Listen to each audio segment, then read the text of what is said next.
India speaks daily में आपका स्वागत है। इंडिया स्पीक्स डेली को सब्सक्राइब करें, इसके बेल आइकन को जरूर दबाएं। ज्वाइन बटन के जरिए आप इसकी सदस्यता जरूर लें और यदि इसका कंटेंट आपको गुणवत्तापूर्ण लगता है तो आप 100 रुपीज़ पर मंथ का सब्सक्रिप्शन जरूर पे करें। रूपा जी कह रही हैं कि संदीप जी आपका रिपीटेशन हमें अच्छा लगता है, 60 साल का मिस्टेक है। मैं आपको बहुत हाथ जोड़कर धन्यवाद करता हूँ। कई लोग मेरा दिमाग खा जाते हैं कि आप बहुत रिपीट करते हो। आप, मैंने कहा मैं जानबूझ के रिपीट करता हूँ। मेरे पाठक बहुत आम लोग हैं। आपको किसी विद्वान लोगों के चैनल पे जाइए जहाँ रिपीट नहीं हो रहे हैं। यहाँ रिपीटेशन का, इसलिए संस्कृत के श्लोक को बार बार रिपीट करते थे तो संस्कृत के हमारे साहित्य गायब नहीं हुए और बाकी के साहित्य नष्ट हो गए, क्योंकि हम मंत्रों को दोहराते थे। ओम भूर्भुवः स्वः तत्सवितुर्वरेण्यं भर्गो देवस्य धीमहि धियो यो नः प्रचोदयात्। इसको कितनी बार दोहराते थे तो याद है हमें। मैं जानबूझ के रिपीट करता हूँ, अपने लेखन में भी, अपने बोलने में भी। आपको लगता होगा कि ये तो मूर्ख, मुझे मालूम है कि जनता से कैसे संवाद करना, और ये सनातन की परंपरा से आई है। झूल झूल के हमारे विद्यार्थियों को रटाया जाता था तो हमारे साहित्य बच गए, वरना जरस्त्रवादी नष्ट हो गए, दुनिया की सारी सभ्यताएं नष्ट हो गई। इसलिए प्लीज पूनम जी बहुत बहुत धन्यवाद आपका। आगे फाइजर मॉडर्ना के रास्ते, ऐसा नहीं कि मोदी सरकार रोक देगी, ध्यान दीजिएगा, इसको नहीं रोक सकती। कमला हैरिस, तब आप कहोगे मोदी जी ने रास्ता, भाई मोदी जी वो वर्ल्ड का एक सिनारियो है, एक दबाव है, वो आएगा, ऐसा नहीं कि नहीं आएगा। एक बार रोका मोदी सरकार ने दिसंबर में कि भैया तुम्हारे कानून से हम नहीं चलेंगे, तुम्हारे कानून से नहीं चलेंगे, लेकिन वो जो प्रेशर है, अमेरिका देख रहे हो, खेल तो इतना दुनिया को मारा गया फाइजर के लिए, तो आप कहाँ हो। तो मोदी सरकार लाएगी, लेकिन आपको क्या काम करना है, आपको अपने कोवैक्सीन को लगवाना है, कोविशील्ड को लगवाना है, जायडस का भी आ रहा है, जायडस का लगवाना है, तो आप अपने चयन करिए। ठीक है, आप कहोगे कि आपके पास, स्मिता जी बहुत बहुत धन्यवाद आपका सुपर चैट के लिए। आप कहोगे कि हमारे पास तो इसका ऑप्शन नहीं है, आप ठीक कहोगे। तो मेरा जैसे, मेरे इस क्षेत्र में 5 सेंटर है, कहाँ है वो चेक करूंगा, फिर मैं वहां रजिस्टर्ड कराऊंगा। हमें थोड़ी चालाक तो बनने पड़ेंगे। कालनेमी को मारने के लिए हनुमान जी के लिए बुद्धि और बल तो चाहिए। सनातन हिंदू राष्ट्र राजीव शाह जी बहुत बहुत धन्यवाद। बहुत सुंदर analysis, very very useful information, thank you so much. मैं चाहता हूँ आप सबको, ये नहीं कर रहा हूँ कि मेरा वीडियो की व्यूज बढ़ाने के लिए, ना जी, मैं एक ही चीज बार बार रट रहा हूँ। पॉलिटिक्स सर पे ज्यादा बोलता हूँ तो काफी व्यूज आते हैं, मैं इसलिए कर रहा हूँ क्योंकि हमारी जिंदगी से जुड़ा है, आपकी पत्नी, आपके बच्चे, आपके माता पिता से, आपके खुद के लाइफ से जुड़ा है। इस चीज को समझो आप सब। ओम प्रकाश जी कह रहे हैं कि संजीव जी कांग्रेस का पालतू अखबार है दैनिक भास्कर, इसने क्यों एक्सपोज किया। ओम प्रकाश जी आपको एक बात बताता हूँ, जर्नलिस्ट रहा हूँ मैं तो, क्योंकि ऐसा नहीं कि मैं सोशल मीडिया पे प्रकट हो गया हूँ, मैं तो जर्नलिस्ट लंबे समय से रहा हूँ, 2002-3 से हूँ, और उससे पहले छोटे छोटे अखबारों में भी काम किया था। तो लेकिन कंटिन्यूटी जब दैनिक जागरण से 2 से हूँ मैं, 2-3 से। तो जब जर्नलिस्ट के पास एक अप्रोच होता है, उसमें क्या होता है कि कोई बड़ी खबर आए तो हम चाह के भी, अपनी गवर्नमेंट के भी खिलाफ है, हम नहीं रोक पाते। अब मैं तो, आप कह दो कि आप तो मोदी जी के समर्थक हो, पर बंगाल में क्या मैं उनकी आलोचना नहीं करता हूँ। जर्नलिस्ट का अप्रोच वो होता है, फिर वो पालतू हो जाएगा, नहीं तो होगा। परंतु जब आपको एक बड़ी खबर मिल गई कि वैक्सीनेशन यहाँ बर्बाद हो रहा है, फोटोग्राफ मिल गया, बेचैन हो जाओगे, वो आपको वो देना पड़ेगा। वो एक अंदर से ही नैतिक दबाव आ जाता है। वो राजदीप सब जैसा बेशर्म हर कोई नहीं हो पाता जी। राजदीप ने तो वोट फॉर नोट वाला पूरा कैसेट ही छुपा लिया था। अब मुझे देखो, मैं भाजपा के समर्थक हूँ, खुलेआम कह रहा हूँ ना, मैं कोई निष्पक्षता का दावा नहीं करता, लेकिन बंगाल पे मैं आज भी मोदी के सरकार के एकदम खिलाफ हूँ। तो ये हमारा जर्नलिस्टिक अप्रोच होता है, ये हमारे अंदर एक आता है कि सच के लिए आप लड़िए। तो वो उनको इतना सबूत मिला, और राजस्थान सरकार ने धमकी दे दिया, जब धमकी दोगे तो लड़ो। तो ये बात हो गई। यमडेथ आप काफी दिनों बाद आए। मेरे को एक अभी ना जोक सूझा था, लेकिन करूंगा नहीं, बड़ा तो आपका बहुत बहुत धन्यवाद। जुडिशरी मोदी के विरुद्ध, राज्य सरकार विरुद्ध, मोदी विरुद्ध एक व्यक्ति कितना और कब तक संघर्ष करेगा। नहीं यमडेथ, इसे बेचारगी मत बनाइए। इस बेचारगी के कारण मोदी जी एक्शन नहीं ले पा रहे हैं। जुडिशरी को कैसे ठोकना है, मतलब कैसे लाइन पे लाना है, ये योगी से सीखिए। अगर राज्य सरकार कर सकता है तो केंद्र क्यों नहीं कर सकती। आपने कहा मीडिया इसके विरुद्ध है। एक राज्य सरकार योगी से सीखिए कि कैसे सिद्धार्थ वरदराजन से लेकर और राजदीप सरदेसाई के और अभिषार शर्मा की नौकरी ही गई है, FIR वहां होता है, यहाँ केंद्र क्यों नहीं कर सकता? और आपने कहा एक राज्य मोदी के विरुद्ध, अन्य राज्य वैक्सीन बर्बाद कर रहे हैं, योगी जून में 1 करोड़ का लक्ष्य लेकर चल रहे हैं, तो क्यों नहीं हो सकता? आपको तो ध्यान होगा कि इसी कोरोना में यूपी को कहा, इलाहाबाद हाईकोर्ट ने तानाशाह की तरह 5 शहरों में कर्फ्यू, योगी ने कहा कोई लॉकडाउन, कहा नहीं लॉकडाउन, कहा पोस्टर टांग होगा, नहीं पोस्टर।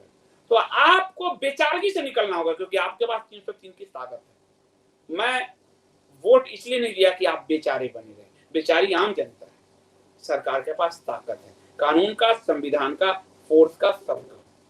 बेचारगी से नहीं तो हम अपनी सरकार को ही कमजोर, जो लोग कह रहे हैं आप अनायास कह रहे हो, लेकिन हम अपने ही ताकत को कमजोर दिखा रहे हैं, जबकि हमें हनुमान जी की तरह 49 हाथ बड़े होकर दिखाना है, न कि कमजोर दिखाना है।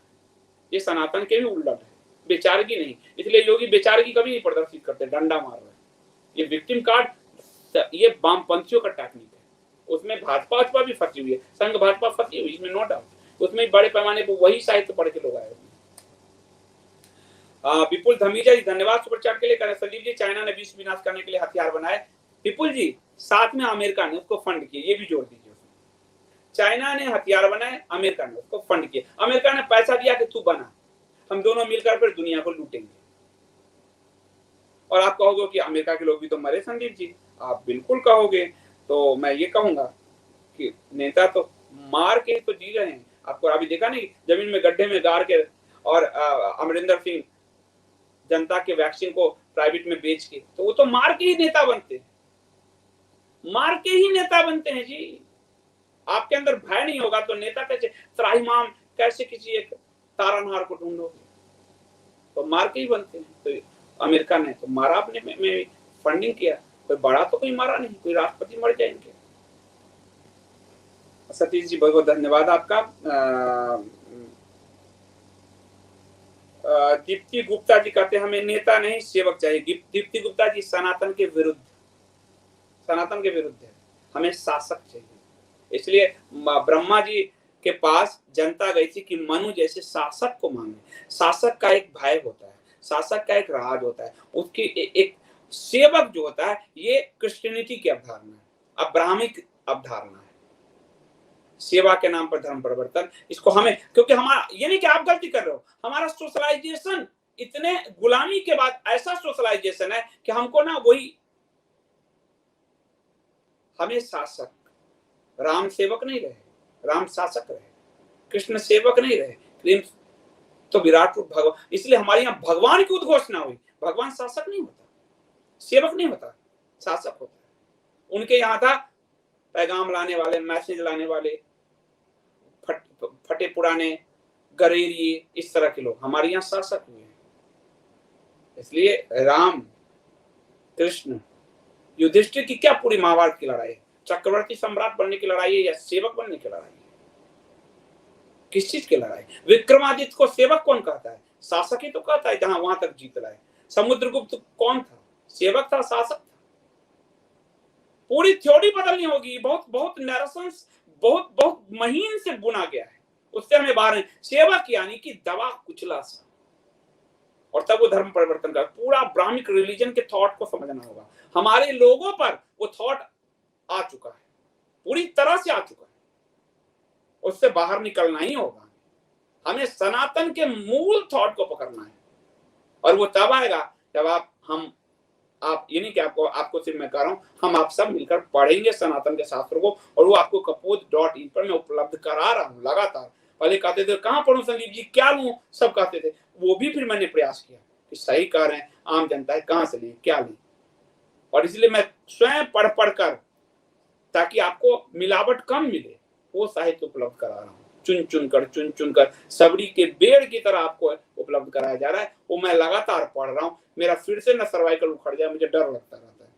बिल्कुल, शासक अगर सेवक बन जाएगा, अराजकता पैदा कर देगा। केजरीवाल इसी मोह माया में तो हम फंस गए। हम नहीं लेंगे जी, हम जनता के हैं जी, और क्या कर रहा है? कम्युनिस्टों की सोच का पूरा सोशलाइजेशन है भारत में। आज आपको देखो, अगर मैं अच्छा पहनूंगा, कई लोगों को लगता है बड़ा पैसा कमा रहा है, फटीचर रहूंगा, संदीप ये समाजवादी, ये वही अब्राहमिक कम्युनिस्ट सोच है। हमारे राजा सोने के मुकुट पहनते थे, राम कृष्ण, उन्होंने कभी नहीं छुपाया। विराट रूप दिखाने वाले धर्म में ये सेवक जैसी अवधारणा अब्राहमिक रिलीजन का, क्योंकि अब्राहमिक रेत में पैदा हुआ, सारे वहां पे गरीब थे। और हमारे यहाँ ऐसे देश में भगवान इसीलिए यहाँ पैदा हुआ, बाकी के यहाँ मैसेंजर पैदा हुए, हमारे यहाँ भगवान हुए, विराट रूप है। तो वो सेवक नहीं है, वो विराट रूप है, वो तो लय प्रलय लाते हैं। ठीक कर रहा हूं प्रकाश जी कि जब तक हम खुद नहीं पढ़ेंगे, जानकारी नहीं लेंगे, कुछ नहीं आएगा। ये बिल्कुल सही बात है, हमें पढ़ना होगा। ज्ञान ही आपको किसी बिल गेट्स को हराने की ताकत देगा, ज्ञान ही आपको किसी भी बड़े शासक को हराने की ताकत देगा, क्योंकि आपके पास जो सूचना होगी उससे वो हिल जाएगा। इसलिए जब किसी भी समाज में तानाशाही आती, इंदिरा गांधी की आई, हिटलर की आई, उन्होंने सबसे पहले सूचना के स्रोत पर कब्जा किया। कम्युनिस्टों ने अभी तक सूचना के स्रोत पर कब्जा किया था, जिसको सोशल मीडिया ने तोड़ दिया, और अरुण जेटली के पास पहुंच गए कौन?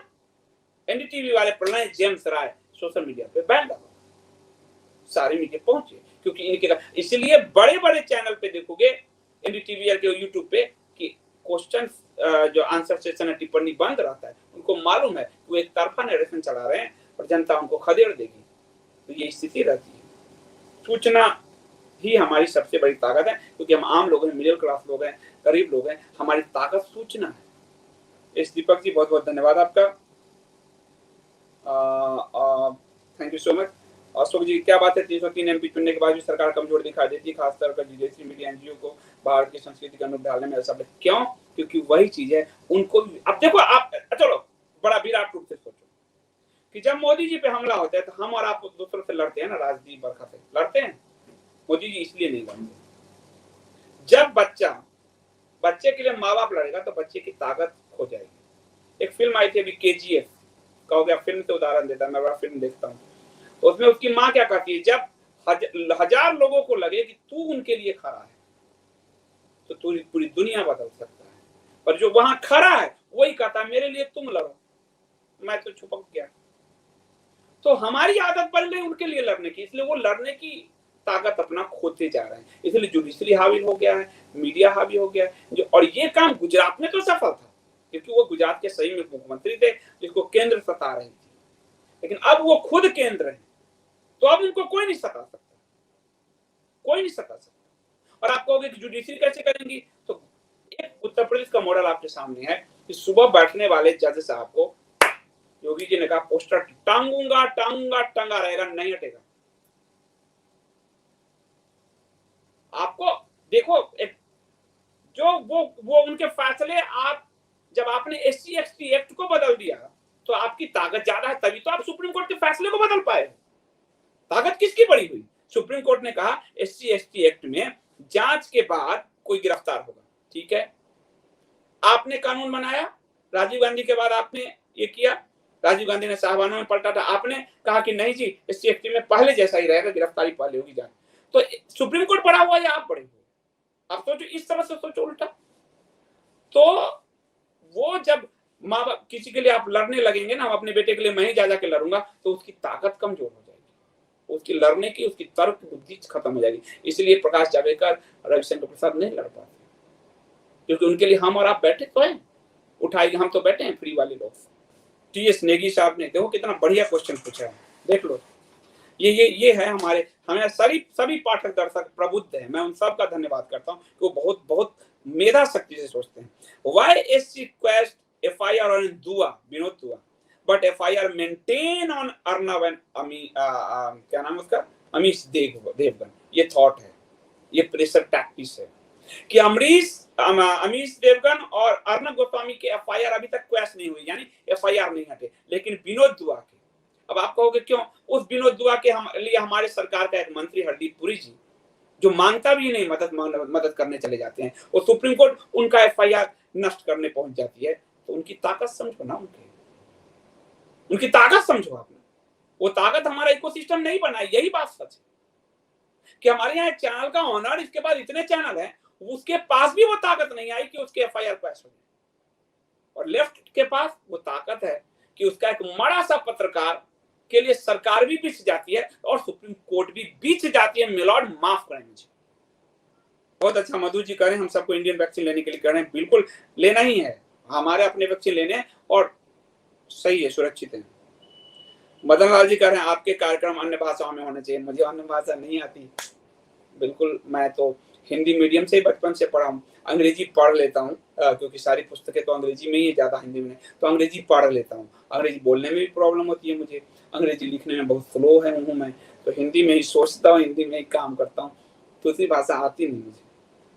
हिंदू संदीप जी 6 मिलियन डोज पूरे विश्व को दी गई, बहुत बहुत धन्यवाद, थैंक यू आपका। क्या ममता बीजेपी के विधायक टीएमसी में शामिल कर रही है? बिल्कुल करेगी, वो यहाँ आए थे, वो डब्बे घूमते यहाँ आए थे, यहाँ सत्ता नहीं मिली, डब्बे अपने घर लौट जाएंगे, ये तो होना है। राजनीति में बड़ी सराहना आ गई है। मैं चाहता हूं कि मैं साफ साफ बोलूं, लेकिन काफी सारे लोग हैं उनको दुख हो जाता है। मेरे पाठक दर्शक हैं, मैं किसी मोदी जी के लिए चुप नहीं होता, मैं आपके लिए चुप होता हूं कि मेरे पाठक दर्शक दुखी हो जाते हैं, क्योंकि मैं नहीं चाहता आपकी फैमिली पे, आप पे असर हो कोई भी चीज। तो रचित श्रीवास्तव जी इसकी जानकारी मुझे नहीं है, होगी तो मैं बता दूंगा। एक अच्छी सूचना आई है, जो म्यांमार के हरे टिड्डे हैं और जो बांग्लादेश के हरे टिड्डे हैं, जो भारत में अवैध रूप से रह रहे हैं, उनको निकालने के लिए भाजपा के ही एक प्रवक्ता पीआईएल मैन अश्विनी उपाध्याय के पीआईएल पर केंद्र सरकार को ऑर्डर दिया है। सुप्रीम कोर्ट ने इनको बाहर निकालो। अब वो नहीं निकालेगी तो मैं आलोचना करूंगा, तब आप लोग मेरे साथ रहोगे या उधर रहोगे सोचो, क्योंकि अब सुप्रीम कोर्ट का भी कंधा मिल गया कि निकालो इन हरे टिड्डों को, जो बांग्लादेश और म्यांमार से घुसपैठ करके यहाँ बैठे हैं। बंगाल में जो इतनी हिंसा हुई है उसमें यही घुसपैठी हैं। अब केंद्र को सुप्रीम कोर्ट कह चुका है, अब आप निकालिए। फिर मास्टर स्ट्रोक वाली तर्क लेके आ जाएंगे, कहां निकालेंगे उनको, मानवाधिकार आयोग क्या कहेगा, दुनिया क्या कहेगी। दुनिया छोटे से बर्मा को कुछ नहीं कहती और तुमको 150 करोड़ के जनसंख्या को कह देगी। म्यांमार को कुछ नहीं कहती तो मैं कह देगी। अरे ताकत पैदा करो भाई। आरती जी बहुत बहुत धन्यवाद। ये देखिए इसी जी ने सबसे सटीक बात कही, हिंदू डरपोक नहीं है। कई लोग हिंदुओं को गाली देते हैं, तो काश आप जब देखो दंगे में मैं अपनी पत्नी के साथ गिर गया था दिल्ली के दंगे में, और हम कैसे दोनों चालाकी के साथ निकलते उस पूरे भीड़ को चीरते कैसे बाहर आए। तो आप तो कहोगे कि आप हम लड़े, लेकिन इसका मतलब ये नहीं कि कोई हिंदू है तो उसको हम जाके कमजोर को कहें लड़े। ये ठीक करें कि हिंदू डरपोक नहीं है, पर कानूनी सुरक्षा का इकोसिस्टम नहीं है। और कानूनी सुरक्षा कितना महत्वपूर्ण होता है कि आज बंगाल में जिन हरो टिड्डों को कानूनी सुरक्षा उनकी सरकार का, वो हिंदू को मार रहे हैं। हिंदू अगर रिप्लाई करेगा तो ममता की पुलिस की गोली सबसे पहले हिंदुओं को टारगेट करेगी, तो लड़ोगे जाके। इसलिए कानूनी सुरक्षा का इकोसिस्टम, बहुत अच्छा शब्द इन्होंने यूज किया है। और उसके लिए आपको आप लाइसेंस अप्लाई करो, आपको कितने दिन बाद मिलेगा, हर एक टिड्डों को तुरंत मिलता है। तो ये प्रावधान है। और जब ये बात करोगे हिंदू खुद नहीं क्यों जाता, संदीप जी वो 1 लाख जो वहां पे बैठे हैं आसाम में और वो बोल रहे हैं, एक 80 साल के बुजुर्ग ने कहा, मैंने कहा आपने कब कितनी लड़ाई है बताइए मुझे आपने, वो क्यों नहीं 1 लाख घुस जाते। हम कैसे घुस जाएंगे, उनकी पुलिस फायरिंग कर देगी तो आप बचाएंगे, आप बचाएंगे। दंगों का इतिहास देख लीजिए जरा, जो 300 जो लोग दिल्ली में 53 मरे, 38 उनके मरे, किसने मारे, हमारे लोग जब खड़े हुए, जो खड़े हुए आज तक जेल में सड़ रहे हैं, जिन्होंने भड़काया पूरा जरूर उनको जमानत मिल गया। तो यही कानूनी सुरक्षा का इकोसिस्टम है। वो इकोसिस्टम कानून आपके लिए काम ही नहीं कर रहा। तो ये झूठ मूठ का वो लोग कह रहे हैं जो कभी जमीन पे नहीं उतरे। हम दंगे में भी उतरे, हम वहां भी फंसे, हम मदद भी करने गए, हम भी, तो हमें जमीन का पता। और एज ए जर्नलिस्ट तो ऊपर से जमीन पे लेटे रहे, ऊपर से गोली चलती रही, तो भी प्रवचन लोग देने चले जाते हैं। क्या करोगे, प्रवचन सुनोगे और कोई तो बात नहीं है।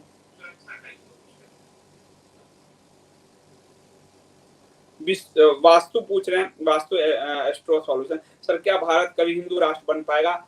जब तक आप सनातन को एक एक घर नहीं पहुंचाते। पहुंचाओ, हिंदू राष्ट्र बन जाएगा, मैं कह रहा हूं। आपको पहुंचाना पड़ेगा, हमको पहुंचाना पड़ेगा। मनीष पांडे जी कह रहे हैं कि देवरिया में ब्राह्मणों को भड़काया जा रहा है। मैं कई पत्रकार जो बैठे हैं ना सब, वो भड़का रहे हैं, लेकिन जमीन पे मैंने ब्राह्मणों को देखा है। मैं भी तो ब्राह्मण की ही एक उपजाति हूँ, तो वो जमीन पे योगी महाराज के साथ हैं। 6-7 महीने में और हो जाएंगे। ये जो एलिट क्लास है ना, कुछ लोग जो ब्राह्मण कर, वो एलिट है, उसमें उनसे बहुत ज्यादा फर्क नहीं पड़ने वाला है। 80% ब्राह्मणों का वोट जाएगा ही जाएगा, क्योंकि हमारे तो हर टिड्डी हमारी बेटी हमारे घर में घुसेंगे। वो एलिट को थोड़ी कुछ होगा, वो जो पत्रकार बोल रहा है, वो जो ब्यूरोक्रेट बोल रहा है, उसको थोड़े कुछ होगा, उसको तो संरक्षण मिला हुआ है। हमारी बेटी हमारी बहन की चिंता है ना, तो हमें तो ऐसा योगी महाराज चाहिए तो सीधे ध्वस्त कर देते हैं। हमें कोई गोलमोल वाली बात ही नहीं चाहिए, आप ऐसे ही समझाओ। नीरज जी की बात से मैं सहमत हूँ। चरण सिंह भी कह रहे हैं कि मोदी सरकार में एक ऐसा मंत्री चाहिए जो लुटियंस में चलिए, मैं आपकी बात को ऊपर रख दिया मैंने। अस्मिता जी बहुत बहुत धन्यवाद। सर मैं किताबों की ऑडियो टेप बनाने में, IIT की ऑडियो टेप बनाने में मदद करना चाहती हूँ। हाँ अस्मिता जी, मैं हम ऑडियो टेप बनाने में अभी वो वेब बन रहा है। आप लोगों को मैं बहुत जल्द खुशखबरी दूंगा कि वो पूरा एक सिस्टम बन रहा है। वो सिस्टम बनेगा तो अमरदीप से मैं कहता हूँ, अस्मिता जी का आप नंबर नोट कर लो, और अस्मिता जी आप 8826291284 पे आप अपना नंबर भेज दीजिए। हम जितने भी लोग वॉइस ओवर करना चाहते हैं हम उनको पे भी करेंगे, और वो आप भेज दीजिए और हम आपको उसमें बिल्कुल लेंगे अपने पैनल में। बस ये है कि हम थोड़ा सा सिस्टम को बना दे। अब तो हम अभी नया सर्वर पे हम जा रहे हैं, हम इतने खतरे हमारे घर सब में घुस के आपको मालूम नहीं कि कहाँ कहाँ पैसे लग रहा है, कहाँ कहाँ खर्च हो रहा है सिस्टम को बनाने में। इसलिए मैं सबसे कहता हूँ प्लीज सब्सक्रिप्शन बढ़िए। इस महीने तो सब्सक्रिप्शन लोग बढ़ ही नहीं रहे। सब्सक्रिप्शन प्लीज बढ़िए, कंटेंट की छोटी सी कीमत चुकाइए, ये बहुत आवश्यक है। फ्री कंटेंट कुछ नहीं होता लाइफ में, फ्री का तो सिस्टम ही सब। आपने फ्री देखा केजरीवाल ने क्या कर दिया है? फ्री कुछ नहीं है लाइफ में। कंटेंट में इतना मेहनत, इतनी टीम लगती है, उसके लिए कुछ तो उसके मूल्य होने ही चाहिए। तो प्लीज चुकाइए। आप सबका बहुत धन्यवाद। तो आपका अपना सर्वर, अपना सिस्टम, ई कॉमर्स, आपका अपना पब्लिकेशन, आपका अपना ज्ञान सेंटर, आप शस्त्र शास्त्र सेंटर, बहुत सारी चीज बनने जा रही है। वो तब होगा जब आप सब्सक्रिप्शन को पे करेंगे। सुरभि जी करें, लेकिन अमेरिका में लोग मरे, हमारे भी तो राजस्थान में और पंजाब में लोग मारने पर लगे हैं। नेता के अहम से वोटर होते हैं जी। अमेरिका में लोग उनको मार के इंडस्ट्री खड़ी करनी है। हमें सोच लीजिए कि वो हमारे लिए कोई सोचता है, आपको अपने लिए खुद सोचना पड़ेगा। ये हम गलत फहमी में जीते। वो राम और कृष्ण और युधिष्ठिर का दौर चला गया, वो नहीं। वो मारेंगे अपने यहाँ, तभी तो भय पैदा होगा, तभी तो वैक्सीन की डिमांड बढ़ेगी। भय से तो डिमांड बढ़ेगी। तो मैं अब इसको समाप्त करता हूँ, और जो है फिर मैं आपसे चेतन राव जी बहुत बहुत धन्यवाद। आपका राजनीतिक विश्लेषण भी आध्यात्मिक सत्संग से कम नहीं होता। हर हर महादेव, क्योंकि आध्यात्म ही जीवन है। अध्यात्म से विहीन न युधिष्ठिर का राज रहा, न राम का राज रहा, न चंद्रगुप्त का राज रहा, न गुप्तों का राज रहा, न शुंग का राज रहा। अध्यात्म विहीन मुगलों का राज रहा, तुर्कों का राज रहा, अंग्रेजों का राज रहा, और आजादी के बाद नेहरूवादी और इन सब का राज रहा। तो हम देखिए प्रोग्रेस हमारे हर्षवर्धन के राज्यकाल के बाद से हमारा प्रोग्रेस रुक गया, क्योंकि उसके बाद शासन में अध्यात्म का विलोप हो गया, और आजादी के बाद तो वो सेक्युलरिज्म के नाम पर एक कालिक बन के हमारे ऊपर आ गया। अभी के लिए इतना ही, बहुत बहुत धन्यवाद।